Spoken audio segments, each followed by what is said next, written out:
So firstly, just wanted to highlight typical application requirements. So you're probably all aware of some of this. So often you'll see an employer will ask for a current CV or a resume.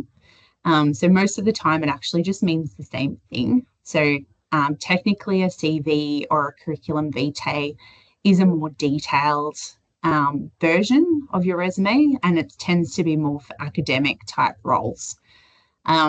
And then we've got your cover letter. It will often be what experience and knowledge and personal attributes that you have that relate to the role. So always tailoring the cover letter to the job that you're going for.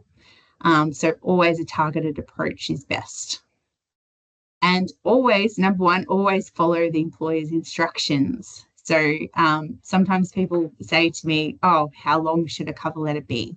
And if they don't say a length, always 1 page is best. However, there are a number of jobs now that do ask for a 2-page cover letter. So just make sure that you always check the fine print and just follow whatever guide they're asking for. So what is your application actually for? So an application is actually really to get you to an interview. So that's the main objective here. So how are we actually going to get you to an interview? And the way that you do that is just making sure that you include as many relevant and recent things that you can in your resume. So I know the question before about the previous experience. So making sure that it is still recent and relevant is really important. So really highlighting what you've done recently and the transferable skills that you've developed and that you're now going to use going forward for your next role. So also, and it seems kind of like a basic thing, but the formatting and the look of the resume is actually really, really important, because if you don't have a good format or template, it can actually really put off a recruiter, and you might not actually get shortlisted just because of how your resume looks. So it's not just about content, but it's also about how you present your information. And in particular, if you're going for a job that requires high attention to detail and things like that, they're really going to be looking at, do you have any spelling errors, grammatical errors, or, do you have inconsistent formatting and things like that. So they actually look really closely at these things as well. So just keeping in mind, keeping that in the back of your mind as well, that's important. And a resume, there's no such thing as a bad resume as such, but there's such thing as a more effective resume than others.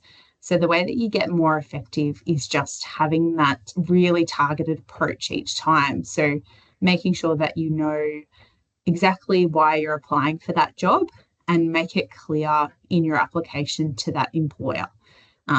Because it's likely that you're applying for a lot of different places, but you don't want the employer to sort of think that. You sort of want them to think that you've targeted and tailored your application just for them, which you will, and it does take time, but it's definitely worth it in the end than doing, a generic resume or anything like that.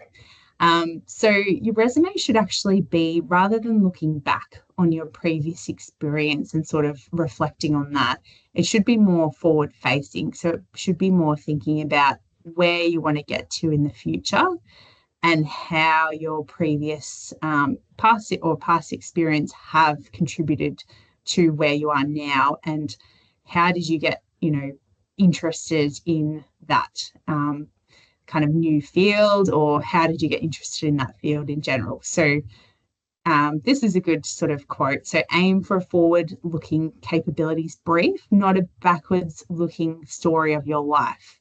So while it's important to have a little bit of your story in there for sure, make sure that you're talking about your objective for future.